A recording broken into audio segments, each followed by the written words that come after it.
যে আমাৰ ইন্টাৰভিউ হলে মানে বৰষুণ দিবই মাষ্ট বি বৰষুণ দিবই লখিমপুৰ ধেমাজি মাজুলী এইবিলাক জেগাত বৰষুণ হ'বই আৰু বোকাৰে দিব লাগিব যোৱা বছৰ নমস্কাৰ জনাইছো সকলোকে মই মোৰ অন্যটা ভিডিঅ'লৈ সকলোৱে গম পাইছে যে আমাৰ অসম পুলিচৰ যেটো আমাৰ ইন্টাৰভিউ হ'বলৈ গৈ আছে ইন্টাৰভিউ বোকাতে হ'ব বোকাত মানে কি কাৰণে কৈছো মই কথা বোকাতে হ'ব বুলি বৰ্তমান সময় বৰষুণ দি বাৰিষা বতৰ আৰু বৰষুণ দিবই আৰু বৰষুণ দিছে বুলি চৰকাৰে আমাৰ ইন্টাৰভিউ সময় পিছুৱাই নিদিয়ে গম পালে যে আজি ৰ'দ দিছে বা আজি বৰষুণ দিছে বুলি মই আজি দৌৰিব নাযাওঁ বা মই প্ৰেক্টিছ আজি মই স্থগিত ৰাখিছো নকৰো অহা কাইলৈ বা কৰিম বা আজি ফাংচন আছে কিবা আছে এইবিলাক বাদ দিয়ক বৰষুণত ৰ'দত দৌৰিব লাগি যাওঁ কাইলৈ ইলেকশ্যন ৰিজাল্ট দিব ইলেকশ্যন ৰিজাল্ট দিয়াৰ পাছতে সোনকালে অতি শীঘ্ৰে আমাৰ SLPRB ৱেবছাইটত নটিফিকেশ্যন আহিবলৈ ৰেডি হৈ আছে আহিব আৰু আহিলে লগালগ ইন্টাৰভিউ কাৰণে ডেট মুকলি হৈ যাব গতিকে সকলোৱে সাজু হওক আৰু মোৰ ভিডিঅ'টি প্ৰথম পৰা শেষলৈকে চাই থাকক মই সকলোকে অনুৰোধ জনাইছো মোৰ ভিডিঅ'টো আপোনালোকে লগৰ বন্ধু বান্ধৱীক শ্বেয়াৰ কৰি দিয়ক যাতে তেখেতসকলেও কথাবিলাক গম পায় আৰু ময়ো আৰু এনে ধৰণৰ ভিডিঅ' বনাবলৈ অলপ মনত উৎসাহ পাওঁ তো গতিকে আজিলৈ ভিডিঅ'টো ইমানৰ পৰাই আৰম্ভ কৰিছো এটা কথা সকলোকে মই অনুৰোধ জনাইছো যে যিসকলে অসম পুলিচত এবাৰ ইন্টাৰভিউ দিম বুলি প্ৰিপাৰেচন কৰি আছে তেখেতসকলৰ মোৰ ফালৰ পৰা এটা বিনম্ৰ অনুৰোধ আপোনালোকে কৰিবলীয়া কাম নিটো যেনে আপোনালোকে যদি ইন্টাৰভিউ দিবলৈ প্ৰিপাৰেচন কৰি আছে আজি ৰ'দ দিছে বুলি দৌৰিব নাযাওঁ বা কাইলৈ বৰষুণ দিছে বুলি মই নদৌৰোঁগে তো সেইটো নহয় আপোনালোকে আৰু গম পায় যে আমাৰ আগন্তুক যিখিনি আমাৰ ইন্টাৰভিউ হৈ গ'ল গোটেইখিনি আমাৰ বৰষুণৰ বতৰতে ইন্টাৰভিউ অনুষ্ঠিত হৈছে গম পাইছে বিহু গুচি গ'ল ইলেকশ্যন গুচি গ'ল এতিয়া ইলেকশ্যনৰ কাইলৈ পৰহিলৈ ৰিজাল্টো দিব ৰিজাল্ট দিয়াৰ পাছত নতুনকৈ চৰকাৰ গঠন হ'ব কিন্তু আমাৰ এতিয়া মাত্ৰ বাকী আছে কি আমাৰ যিখিনি আমাৰ এপ্লাই হৈ গ'ল এপ্লাই হৈ যোৱাৰ এডমিট কেইখন আহিবলৈ বাকী আছে মাত্ৰ তো গম পাইছে যে সেইখিনি কাৰণে আমি ভালকৈ এতিয়া কি কৰিব লাগে প্ৰিপাৰেচন কৰি দিব লাগে ৰ'দ বৰষুণ একাকাৰ কৰি পিনি ফাংচন বিহু প্ৰগ্ৰেম এইবিলাক বাদ দি পিনি এতিয়া আমাৰ দৌৰিবলৈ সময় হ'ল এই মাহটোৱে আমাৰ হাতত সময় আছে আৰু ইয়াৰ পাছত আমাৰ সময় নাই কি আমাৰ ডিপাৰ্টমেণ্টৰ ফালৰ পৰা SLPRB ৱেবছাইটত নটিফিকেশ্যন জাৰি কৰি দিব যে আমুক তাৰিখৰ পৰা এডমিট কাৰ্ড ডাউনলোড হ'ব আৰু আমুক তাৰিখে ইণ্টাৰভিউ অনুষ্ঠিত হ'ব তেতিয়াহ'লে আমাৰ কি হ'ব যিখিনি পাম বুলি আশা কৰি আছিলোঁ তেখেতসকলেও ভালকৈ প্ৰিপাৰেচন কৰিব নোৱাৰাৰ ফলত এটা ভাল নাম্বাৰ নাপাম বা নাম্বাৰটো গোটাব নোৱাৰি পিনি আমি কি হ'ম ভাল এটা মেইল লিষ্টত আমাৰ নামটো নাহিব পাৰে গতিকে এনেকুৱা ধৰণৰ কিছুমান আমাৰ সমস্যা আহিব পাৰে আৰু আপোনালোকে এতিয়া ইলেকশ্যনৰ ৰিজাল্ট কাইলৈ দিব অৰ্থাৎ গম পালে 4 তাৰিখে ইলেকশ্যনৰ ৰিজাল্ট দিব তাৰ পাছতো আপোনালোকে ৰখি নাথাকিব ৰ'দ দিছে বৰষুণ দিছে কণ্টিনিউ আপোনালোকে ৰানিং কৰিবলৈ লাগি যাওক ৰানিং আৰু জাম্প কৰিব লাগিছিল কৰি যাওক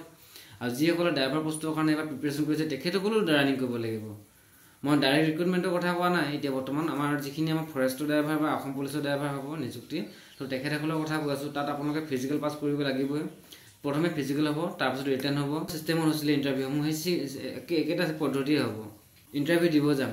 দিব যাওঁতে আমাৰ যিখিনি চেণ্টাৰ হ'ব চেণ্টাৰতে আমাৰ প্ৰথম ইয়াত চেছ নাম্বাৰ লগাব চেছ নাম্বাৰ লগাই দিয়াৰ পাছত আমাৰ প্ৰথম হ'ব ৰানিং তো ৰানিংটো হোৱাৰ পাছতে আমাৰ যিখিনি কোৱালিফাই হ'ল কোৱালিফাই হোৱাখিনি ৰখাব বা ডিছকোৱালিফাই হোৱাখিনিক লাহেকৈ ফিল্ডৰ পৰা আউট কৰি দিব তো সেইখিনি এটা গম পাইছে যিখিনি ইণ্টাৰভিউ দিছে বা যিখিনি এতিয়া নতুনকৈ এবাৰ ইণ্টাৰভিউ দিব তেখেতসকলৰ কাৰণে যথেষ্ট উপকৃত হ'ব ভিডিঅ'টোৰ দ্বাৰা তো গম পালে যে আপোনালোকে ৰাতিপুৱা ভাগতে গৈ পিনি বেছি ঠেলা হেঁচা গৈ পিনি দৌৰিব যাব নালাগে এইটো ইণ্ডিয়ান আৰ্মিৰ দৌৰ নহয় অসম পুলিচৰ গতিকে আপোনালোকে যিটো টাইমতে প্ৰেক্টিছ কৰিব ঘৰত সেই টাইমতে তাত গৈ দৌৰিবলৈ চাব লাগে কিন্তু মোৰ মনে এটা কথাই কয় যে আপোনালোকে যদি ৰাতিপুৱা ভাগত প্ৰায় আপোনালোকে 7টা বজাৰ পৰা যদি 10টা বজাৰ ভিতৰত দৌৰিব পাৰে তেনেহ'লে গাত আপোনালোকৰ যথেষ্ট জোৰ থাকিব বা আপোনালোকে কি কয় ৰানিং দি পিনি মেডিকেল পাছ কৰি পিনে বা মানে মেডিকেলৰ এক্সাম দি পিনি আৰু ডকুমেণ্ট ভেৰিফাই কৰি ওলোৱালে আপোনালোকে পিছবেলা প্ৰায় 1-2টা বাজি যায়গৈ গম পায় গোটেইখিনি ডকুমেণ্ট ভেৰিফাই কৰিবলগীয়া হয় যথেষ্ট টাইম লাগে তো বহুত ভোকে পিয়াহে থাকিবলগীয়া হয় পাছত গতিকে আপোনালোকে পৰাপক্ষত ৰাতিপুৱা ভাগতে আপোনালোকে এতিয়া ঘৰত 6টাৰ পৰা ৰাতিপুৱা 6 বজাৰ পৰা ৰাতিপুৱা 10 বজাৰ ভিতৰত আপোনালোকে ঘৰত এতিয়া প্ৰেক্টিছটো কৰিবলৈ চাই থাকক ৰ'দ দিয়ক বৰষুণ দিয়ক কোনো কথা নাই ভালকৈ একদম লাগি যাওক পুৰা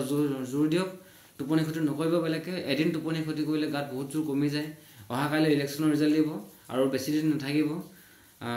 আমাৰ ডিপাৰ্টমেণ্টৰ এইটো নটিচ আহি যাব আৰু আহি যোৱাৰ লগে লগে চবেই একদম ধৰধৰমা লাগি যাব অলৰেডি বস্তুটো এপ্লাই হৈ আছে এতিয়া মাত্ৰ আমাৰ ইণ্টাৰভিউটো অনুষ্ঠিত হ'বলৈ বাকী আছে গতিকে এইখিনি কথা গুৰুত্ব দিয়ক খোৱা বোৱা আৰু স্বাস্থ্যৰ প্ৰতি অলপ যত্ন ৰাখক তাৰপিছত আপোনালোকৰ যিখিনি আমাৰ ডকুমেণ্ট হ'ল যেনেকৈ আমাৰ এক্সচেঞ্জৰ যিখন চাৰ্টিফিকেট সেইবিলাক যদিহে আপোনালোকৰ হাতত এতিয়াও ৰেডি কৰি ৰখা নাই তেনেহ'লে আপোনালোকে অতি শীঘ্ৰে এইখিনি বস্তু ৰেডি কৰি ৰাখক আৰু ফটো লাগিব ফটোশ্বুট এইখিনি পাছত গম পাব যেতিয়া নেকি আমাৰ অফিচিয়েলি নটিচ যেতিয়া জাৰি কৰিব তেতিয়া সেই নটিচখনৰ ওপৰত নিৰ্ভৰ কৰি আপোনালোকক ধুনীয়াকৈ ভিডিঅ' এটা আকৌ মই আপলোড কৰি দিম কিন্তু আজি মই এটা বস্তু আপোনালোকক জনাব বিচাৰিছোঁ যে আমাৰ ইণ্টাৰভিউ হ'লে মানে বৰষুণ দিবই মাষ্ট বি বৰষুণ দিবই লখিমপুৰ ধেমাজি মাজুলী এইবিলাক জেগাত বৰষুণ হ'বই আৰু বোকাতে দিব লাগিব